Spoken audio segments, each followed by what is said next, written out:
नमस्कार, एवन छत्तीसगढ़ में आप सभी का स्वागत है और मैं हूं आपके साथ ऋतुश्री पथरिया। नजर डालेंगे खबरों पर।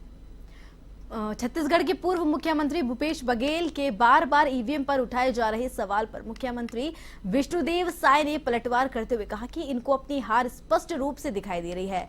हार का ठीकरा कहीं ना कहीं इनको फोड़ना ही है। जब चुनाव जीते हैं तो ईवीएम ठीक हो जाता है और जब चुनाव हारते हैं तो अपना ठीकरा ईवीएम पर ही फोड़ते हैं। दूसरे चरण की 4 लोकसभा सीट सहित छत्तीसगढ़ की सभी 11 सीट जीत रहे हैं और केंद्र में मोदी जी के नेतृत्व में तीसरी बार सरकार बनने जा रही है।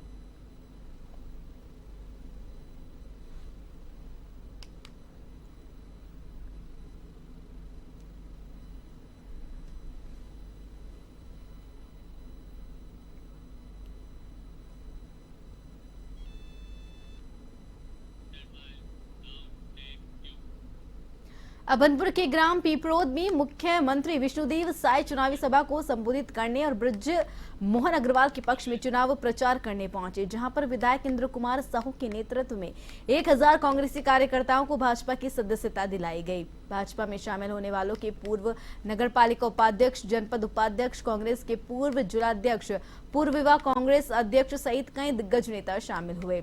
इस दौरान विधायक इंद्र कुमार साहू ने कहा कि मोदी जी की नीति से प्रभावित होकर लोग भाजपा में शामिल हो रहे हैं।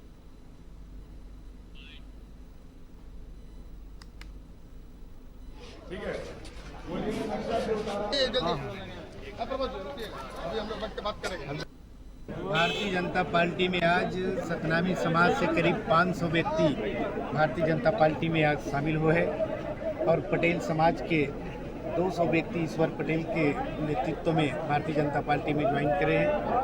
हमारे क्षेत्र के साहू समाज के भी वरिष्ठ नेता रतिराम साहू जी, ब्रह्मानंद साहू जी जो तहसील अध्यक्ष है और अपन परिक्षेत्र अध्यक्ष गुरबारा साहू जी चंपारण परिक्षेत्र के अध्यक्ष है।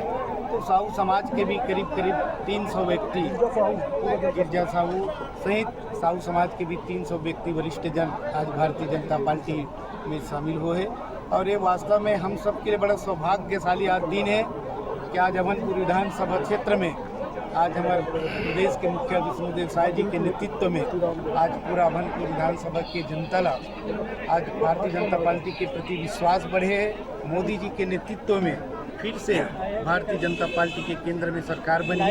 ये पूरा क्षेत्र के जनता में एक उत्साह के माहौल है और ये आने वाला समय में अभनपुर विधानसभा में एक नया विकास के एक नया आयाम गढ़बो, ये हम सब के संकल्प है। जिस प्रकार से हजारों की संख्या में भाजपा प्रवेश किया गया है, उससे तो ऐसा लग रहा है कि कांग्रेस का पूरा यहाँ सफाया हो गया। बिल्कुल आने वाला समय में पूरा हम स्थानीय चुनाव भी हमन जीतबो और अभी तो लोकसभा चुनाव में हमारे मन के संकल्प है कि रायपुर लोकसभा में सर्वाधिक लीड अभनपुर विधानसभा से दिलाबो, ये हमारे कार्यकर्ता संकल्प।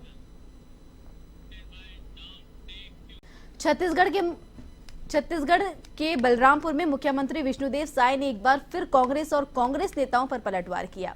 साय का कहना है कि कांग्रेस के लोगों के पास कोई मुद्दा नहीं है। कांग्रेस देश और छत्तीसगढ़ की जनता का विश्वास खो चुकी है। जब हारते हैं तो ईवीएम पर हार का ठीकरा फोड़ते हैं, वही जीत जाते हैं तो उनके लिए ईवीएम अच्छा होता है। इसलिए ईवीएम पर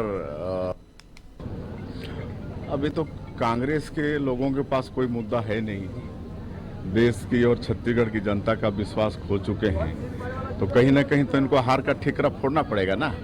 जब ये लोग जीत जाते हैं तब तो ईवीएम इनके लिए अच्छा हो जाता है, लेकिन स्पष्ट हार इनको नजर आ रही है, इसलिए पहले से बहाना ढूंढ रहे हैं कि भाई हार का कोई ना कोई कारण तो उनको बताना पड़ेगा, तो इसीलिए ईवीएम पर मतलब ब्लेम लगाते हैं।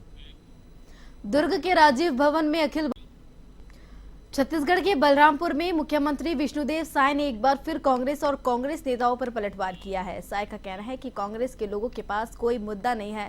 कांग्रेस देश और छत्तीसगढ़ की जनता का विश्वास खो चुकी है। अब हारते हैं तो ईवीएम पर हार का ठीकरा फोड़ देते हैं, वही जीत जाते हैं तो उनके लिए ईवीएम अच्छा हो जाता है। देखिए, आज दूसरे चरण मतदान संपन्न हुआ है और हमारे छत्तीसगढ़ में 3 लोकसभा क्षेत्रों में मतदान था। राजनांदगांव, कांकेर और महासमुंद बहुत अच्छा मतदान हुआ है। भारतीय जनता पार्टी के पक्ष में हुआ है और 19 अप्रैल को भी पहले चरण में 1 लोकसभा में मतदान हुआ बस्तर में और उसमें भी भारतीय जनता पार्टी के प्रति बहुत रुझान है और आज का भी 3 सीट और पहले चरण का 1 सीट सहित छत्तीसगढ़ की सभी कांग्रेस के स्टार प्रचारक और छत्तीसगढ़ कांग्रेस के प्रभारी सचिन पायलट रविवार को कोरबा जिले के प्रवास पर रहेंगे। सचिन पायलट कोरबा लोकसभा क्षेत्र से प्रत्याशी ज्योत्सना चरणदास महंत के लिए रामपुर विधानसभा क्षेत्र के ग्राम पंचायत रजगामार में आम सभा को संबोधित करेंगे। इस आम सभा में सचिन पायलट के साथ पीसीसी चीफ दीपक बैज, छत्तीसगढ़ विधानसभा के नेता प्रतिपक्ष डॉक्टर चरणदास महंत, सांसद और प्रत्याशी ज्योत्सना चरणदास महंत, पूर्व मंत्री धनेन्द्र साहू, पूर्व मंत्री जय सिंह अग्रवाल सहित कई नेता मौजूद रहेंगे।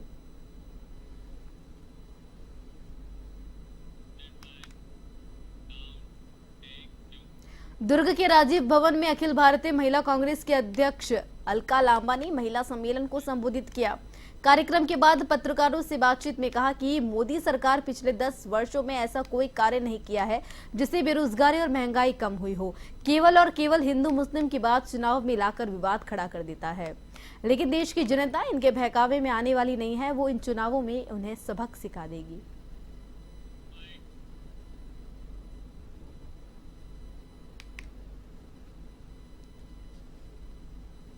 देखिए, आज वर्ल्ड वेटनरी डे 27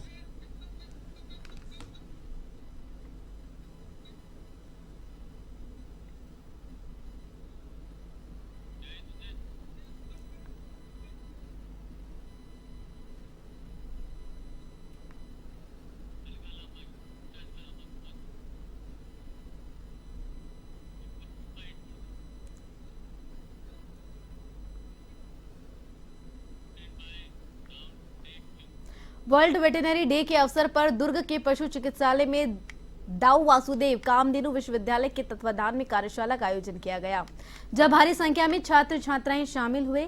इस नोबल प्रोफेशन को लेकर कुलपति RRB सिंह ने कहा कि हम इस नोबल प्रोफेशन से जुड़े हुए हैं और एसेंशियल हेल्थ वर्कर्स की थीम पर हम काम कर रहे हैं। हम जानवरों की हेल्थ के साथ जुड़े हैं, वहीं दूसरी तरफ आम आदमी की हेल्थ से भी हम जुड़े हुए हैं।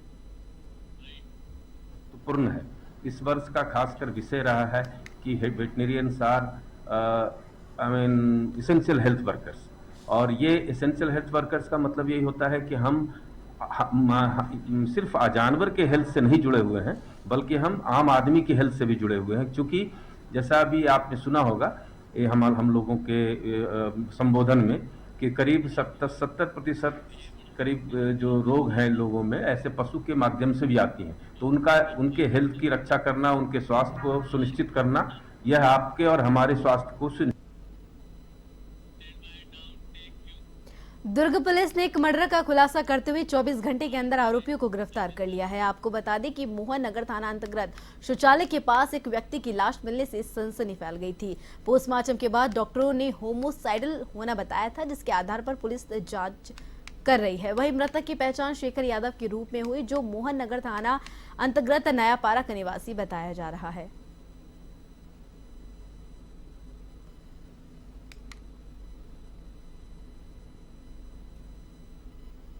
घटना घटी, इस बारे में बताएंगे? ये 22 तारीख की घटना है। लगभग शाम को 7 से 9 के बीच में एक व्यक्ति की हत्या हुई थी। घटनाक्रम इस प्रकार है कि पुलिस को रात के 10 बजे सूचना मिली कि शुलभ शौचालय में एक व्यक्ति की डेड बॉडी मिली है। प्रदेश में तीसरे चरण के मतदान के लिए चुनावी सरगर्मियां तेज हो गई है। दूसरे चरण के मतदान के बाद सरगुजा में कांग्रेस के बड़े नेताओं का आना जाना भी शुरू हो चुका है।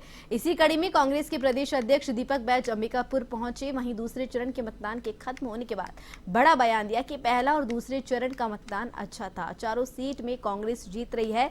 वहीं पीएम के सरगुजा दौरे को लेकर कहा कि पीएम मोदी के पास कांग्रेस को गाली देने के अलावा कोई काम नहीं है। देश की जनता, छत्तीसगढ़ की जनता प्रधानमंत्री मोदी के पास कांग्रेस को गाली देने के सिवाय उनके पास कुछ बचा भी नहीं। अच्छा होता महंगाई पे बोलते, अच्छा होता बेरोजगारी पर बोलते, अच्छा होता कि युवाओं को रोजगार पर बोलते, किसानों पर बोलते। इन मुद्दों को टच भी नहीं कर रहे हैं, सिर्फ धर्म और भगवान के नाम से वोट मांग रहे हैं। देश की जनता, छत्तीसगढ़ की जनता समझ चुकी है, इस समय भारतीय जनता पार्टी के झांसे मारने वाली नहीं है।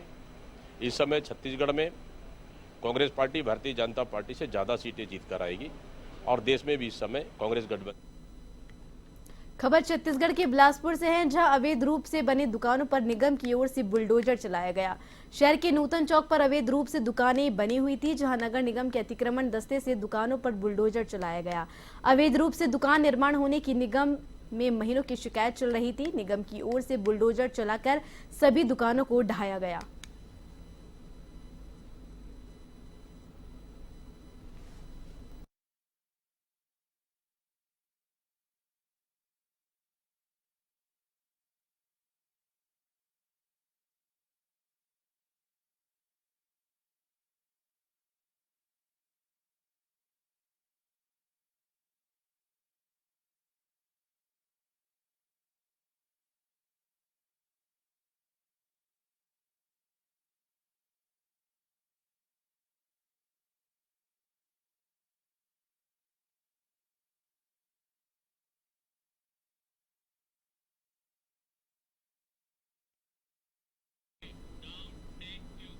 बिलासपुर के मस्तूरी ब्लॉक के अमलडीहा रेत घाट में एक पोकलेन की चपेट में आने से हेल्पर की मौत हो गई। दरअसल घटना बीती रात की बताई जा रही है, जहां ग्राम रलिया में रेत खाली करने के दौरान हाईवे से रेत के साथ लाश मिली। रेत में लाश मिलने से सनसनी फैल गई। पुलिस के अनुसार मृतक हरिओम रजक हाईवा में रेत लोडिंग करने के लिए अमलडीहा रेत घाट गया था, जहां पोकलेन में रेत लोडिंग के दौरान चपेट में आने से रेत में दब गया।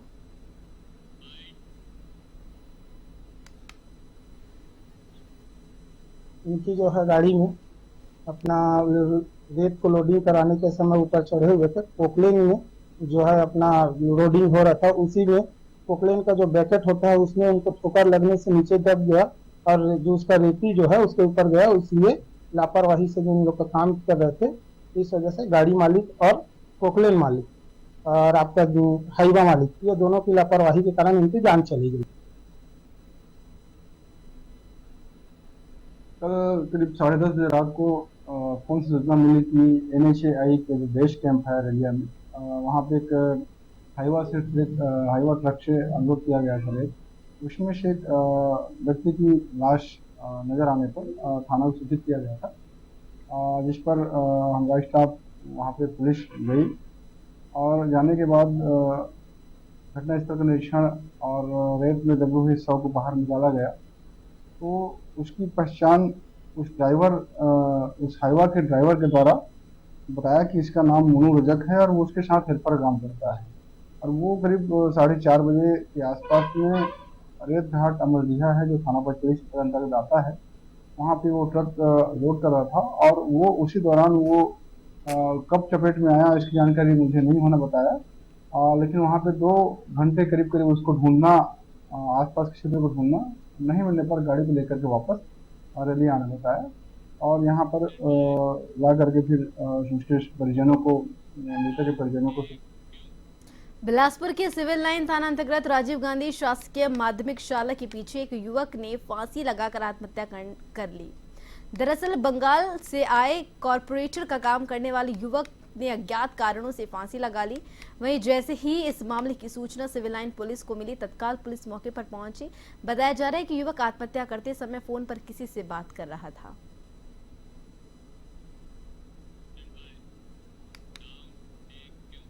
घरेलू विवाद में बड़े भाइयों का छोटे भाई ने डंडे से पिटाई करना जानलेवा हमला साबित हो गया। दरअसल रमसमा कचरा थाना नारायणपुर ने कुरकुरी थाने में रिपोर्ट दर्ज कराई कि उसके 2 बड़े भाइयों ने छोटे भाई की पिटाई की, जिससे उसकी मौत हो गई। पुलिस ने हत्या के आरोप में 2 सगे बड़े भाइयों को गिरफ्तार कर लिया है। मृतक प्रभात रायगढ़ में पुलिस बल में आरक्षक के पद पर तैनात था, जिसकी शराब पीकर उत्पात मचाने की आदत के चलते पुलिस ने सस्पेंड कर दिया था। लंबे समय से वो नौकरी छोड़कर अपने प्रेतक घर हर्राडांड में परिवार के साथ रहने लगा, लेकिन शराब पीकर पत्नी और बच्चों के साथ मारपीट करता रहता था। शराब पीने को लेकर बड़े भाइयों ने उसे समझाने की कोशिश की। इस दौरान विवाद बढ़ने पर 2 बड़े भाइयों ने उसकी पिटाई कर दी, जिससे उसकी मौत हो गई। पुलिस ने दोनों भाइयों को गिरफ्तार के बाद न्यायिक रिमांड पर ले लिया है।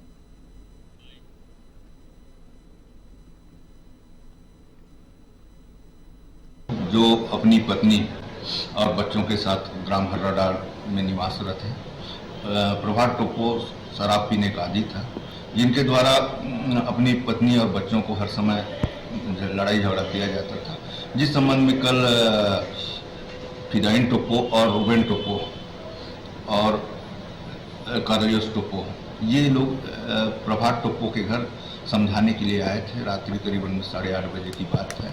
समझा रहे थे, उसी दरमियान मृतक जो प्रभात टोप्पो वो अपने भाइयों से ही लड़ाई झगड़ा करने लगा, तो जिससे फिदियोस टोप्पो और रूबेन टोप्पो द्वारा गुस्से में आकर लाठी डंडा। तो छत्तीसगढ़ की खबरों में मेरे साथ इतना ही। देश दुनिया की तमाम और अहम खबरों के लिए बने रहिए वन टीवी के साथ। नमस्कार।